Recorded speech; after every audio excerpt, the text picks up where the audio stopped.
मोना रघु के शरीर में हाथ लगाती है। तभी रघु कहता है, लेकिन मैम आपके पति क्या सही है और क्या सही नहीं है ये तुम्हें बताने की कोई आवश्यकता नहीं है। तुम्हें यहाँ रहना है ना, तो बस मेरी बातों को मानो। मैम लेकिन ये सब सही नहीं है। श्श्श, एकदम चुप रहो और कुछ ना कहो, और जो होता है उसे होने दो। रघु की नजर मोना पे और मोना की नजर रघु पे पड़ती है। दोनों एक दूसरे को 2 मिनट तक देखते रहते हैं। फिर मोना कहती है, जी कहिए, क्या काम है? ओ मैं रेंट के लिए आया था। वो बगल में आपके बोले कि आपके यहाँ रेंट खाली है, इसीलिए मैं आपके घर आया। मोना के मन में कुछ कुछ होने लगता है। वो अपने उम्र के किसी लड़के को देखकर ऐसा फील करती है। फिर वो कहती है, ओ हाँ, खाली है, आइए चलिए दिखाती हूँ रूम। फिर दोनों घर के अंदर चले जाते हैं। मोना रूम दिखाने के लिए रघु को कमरे में लेकर आती है। ये देख लो रूम, इसमें सारी व्यवस्थाएं हैं। अगर किसी भी चीज के कोई दिक्कत हो तो तुम कह सकते हो मुझे। रघु रूम को अच्छी तरह से घूर कर देखता है। इधर उधर देखने की बात कहता है, थक जाती है। अरे आप इस वक्त यहाँ? हाँ रघु, 2 महीने हो गए, अभी तक तुमने रेंट नहीं दिया, क्या बात है? ओ मैम थोड़ी सी दिक्कत आ गई है, मेरी जॉब लगने वाली है। 1-2 महीने में मैं आपका सारा कर चुका दूंगा। देखो वो सब मुझे नहीं पता, 2 महीने हो चुके हैं, अभी तक तुमने एक भी रेंट नहीं दिया। अगर तुम्हारे पास पैसे नहीं है तो तुम छोड़ सकते हो, मेरा कमरा खाली कर देना। मोना को सारी बातों की जानकारी थी। उसे पता था कि रघु अभी उसे पैसे नहीं दे सकता है, और इसीलिए मोना अपनी चाल चलाती है रघु के ऊपर, ताकि वो रघु मोना की बातों में आ जाए और उसकी सारी बातें मान जाए। लेकिन मैम अचानक मैं कहाँ से पैसा दूंगा? अभी मुझे कुछ दिन का वक्त दीजिए, मैं सारा पैसा दे दूंगा आपको। देखो रघु, मुझे कुछ नहीं पता, मुझे सारा पैसा चाहिए कल। लेकिन मैम। फिर मोना वहाँ से चली जाती है और इधर रघु चिंतित इधर उधर घूमता है। उसे रात को नींद नहीं आती है। अब वो क्या करेगा? पैसा कहाँ से लाएगा? कहाँ से देगा वो पैसे? ये सोचते रहता है। और इधर कमरे में मोना आकर सोचती है, मुझे पता है रघु, तुम्हारे पास और कोई दूसरा ऑप्शन नहीं है मेरी बात मानने के सिवाय। तुम जरूर आओगी और मेरी बात जरूर मानोगे। मोना हॉल में बैठी होती है, तभी वहाँ रघु पहुँचता है। अरे रघु, आओ आओ बैठो।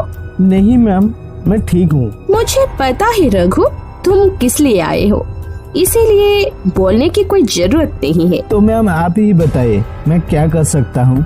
क्या मेरे पास कोई दूसरा रास्ता है कमरा खाली करने के सिवाय? हाँ रघु, एक रास्ता है, अगर तुम मानोगे तो। कहिए मैम, मैं जरूर मानूंगा, मुझे अभी जरूरत है इस रूम की। एक काम करना, आज रात को तुम आ जाना मेरे रूम में, फिर मैं बताऊंगी क्या करना है क्या नहीं। रात को? लेकिन मैम। अब ज्यादा सवाल मत करो और जाओ अभी। रघु वहाँ से चला जाता है और इधर मोना मन ही मन मुस्कुराती है। फाइनली मैं जो चाहती थी वो ही हो रहा है। रात के वक्त मोना बैठी होती है, तभी रघु मोना के पास पहुँचता है। आओ रघु, यहाँ बैठो मेरी बगल में। लेकिन मैम आपके पति? तुम्हें उनकी चिंता करने की कोई आवश्यकता नहीं है, तुम आकर यहाँ बैठो।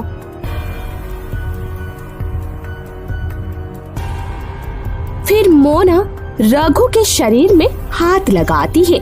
तभी रघु कहता है, मैम लेकिन ये सब सही नहीं है। क्या सही है और क्या सही नहीं है ये तुम्हें बताने की कोई आवश्यकता नहीं है। तुम्हें यहाँ रहना है ना, तो बस मेरी बातों को मानो। लेकिन मैम। एकदम चुप रहो और कुछ ना कहो, और जो होता है उसे होने दो। फिर मोना रघु के साथ उस सभी हदें पार कर जाती है और पैसे ना होने के लिए रघु को सारी बातें मानना पड़ता है मोना की। अब ये सिलसिला ऐसे ही चलता रहता है। जब भी मोना को जरूरत पड़ती है रघु की, वो रघु को अपने पास बुला लेती है। मोना का पति आकाश ऑफिस जाने ही वाला होता है, तभी रघु वहाँ पहुँच जाता है। अरे रघु, तुम आ गए, आओ आओ। अरे मोना, ये कौन है? अरे यही तो है वो रेंटर जो ऊपर रहता है। ओह, लेकिन अभी यहाँ क्या कर रही है? उसे मैंने ही बुलाई थी, उसे कुछ काम था। ठीक है, मैं चलता हूँ, तुम अपना काम देख लो। फिर आकाश वहाँ से चला जाता है ऑफिस के लिए और रघु और मोना दोनों कमरे में चले जाते हैं अपने काम को अंजाम देने के लिए। आखिर ये सिलसिला कब तक चलेगा? क्या आकाश को कभी पता चलेगा मोना की इस असलियत के बारे में? क्या रघु ऐसे ही घुट घुट कर मोना की बातों में आता रहेगा? जाने के लिए भाग 2 का इंतजार करें, जल्द ही आएगा। नमस्ते।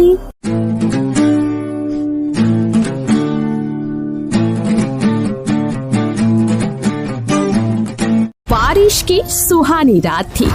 हाथों में अपनी पति रौनक की तस्वीर लिए कृतिका खिड़की के पास खड़ी थी। ठंडी हवा के साथ बारिश की बूंदें कृतिका के चेहरे को छू रही थी।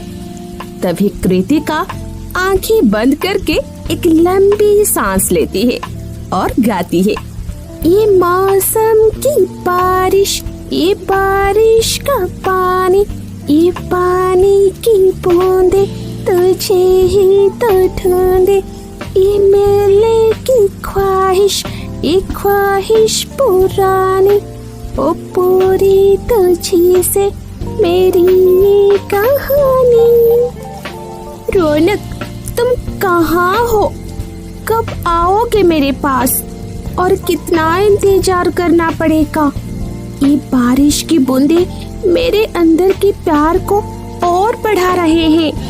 इन बूंदों के रुकने से पहले तुम आ जाओ ना। तुम कहाँ हो? इतना कहकर कृतिका रौनक की फोटो को किस करती है और फिर उसे जोर से अपने सीने से लगा लेती है और अपनी पुरानी यादों में खो जाती है। जब 3 साल पहले तेज बारिश की रात को वो रौनक से पहली बार रोड पर मिली थी। कृतिका बारिश के मजे लेते हुए अपनी सैंडल हाथों में पकड़े हुए आराम से रोड पर चल रही थी कि तभी उसकी नजर अपनी कार से निकलकर बारिश में भीग रहे रौनक पर जाती है और वो उसकी पास आकर कहती है, हेलो, क्या आपको भी मेरी तरह बारिश पसंद है? जी हाँ, कोई पागल ही होगा जिसे बारिश पसंद ना हो। हाँ, ये भी बात है। वैसे आप अपनी कार को साइड में खड़ा करके भीग क्यों रहे हैं? बारिश का मजा तो आप अपने घर जाकर भी ले सकते थे। नहीं, जहाँ बारिश गिरती है वहीं मेरा रफ्तार थम जाती है। इन बूंदों को देखकर मन करता है कि जल्दी से इनको खुद को छूने दो, तो बस यहीं कार साइड कर दी और भीगने लग गई। ऐसे आप सैंडल उतार कर क्यों घूम रही हो? फिसल गई तो आप संभल लेना। अरे सीरियस मत लेना, मैं बस ऐसे ही मजाक कर रही थी। मैं तो ऐसे ही हूँ, कुछ भी बोल देती हूँ। चलो मैं चलती हूँ, अब एंजॉय करो। इतना कहकर जैसे ही कृतिका चलना शुरू करती है तो सच में उसका पैर फिसल जाता है और वो गिरने ही वाली होती है कि रौनक उसे अपनी बाहों में थाम लेता है। तभी आसमान में जोर से बिजली चमकती है और कृतिका एकदम से डरकर रौनक को कसकर पकड़ लेती है और रौनक कहता है, आप ठीक है ना? जी मैं ठीक हूँ। वैसे मेरा नाम रौनक है और आपका? मेरा नाम कृतिका है और मुझे लगता है कि बारिश के साथ साथ तेज तूफान भी आने वाला है, तो हमें अब बारिश का मजा घर पर लेना चाहिए। चलिए कार में बैठ जाइए, मैं आपको घर पे ड्रॉप कर देता हूँ। वैसे इतनी बारिश में आपको कोई ट्रांसपोर्ट नहीं मिलेगा। ओके ठीक है। इतना कहकर प्रीतिका रौनक के साथ कार में बैठ जाती है। रास्ते भर दोनों काफी बातें करते हैं और पहले ही मुलाकात में दोनों एक दूसरे के अच्छे दोस्त बन जाते हैं और आपस में अपना नंबर एक्सचेंज कर लेते हैं। कुछ देर बाद रौनक कृतिका को उसके घर ड्रॉप कर देता है और वहां से चला जाता है। ऐसे ही वक्त बीतता है। रौनक और कृतिका एक दूसरे से प्यार करने लगते हैं और एक शाम जब तेज बारिश हो रही होती है तभी रौनक कृतिका को कॉल करके कहता है, जान क्या कर रही हो? बेबी मौसम कितना कातिलाना है, जाहिर सी बात है मैं मिस कर रही हूँ तुम्हें। हाय ओ मेरी किस्मत, जान आ जाओ क्या तुम्हारे पास? पागल हो क्या, घर में सब लोग हैं, कैसे आओगे? अरे तुम बस आधा घंटे के बाद अपनी छत पर आ जाना, मैं वहीं तुम्हारा वेट करूंगा। आज बारिश में रोमांस करेंगे। इतना कहकर रौनक फोन रख देता है और आधे घंटे बाद प्रीतिका छत पर जाती है।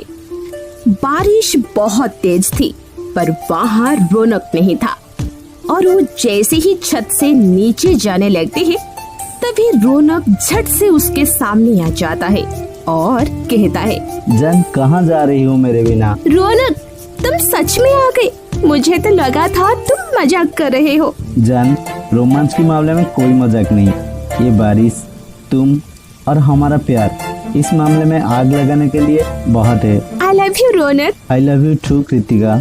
इतना कहकर रौनक कृतिका को कसकर अपनी बाहों में थाम लेता है और दोनों बारिश में जमकर रोमांस करते हैं। ऐसे ही वक्त बीतता है। अब जब भी बारिश आती तो रौनक और कृतिका कहीं भी हो दोनों एक दूसरे के पास पहुंच जाते। कुछ वक्त बाद दोनों चले आज अपनी पुरानी यादों को ताज़ा करने। ऐसे माँ भी सो रही थी और मैं आते हुए उनका कमरा का दरवाज़ा लॉक कर दिया था।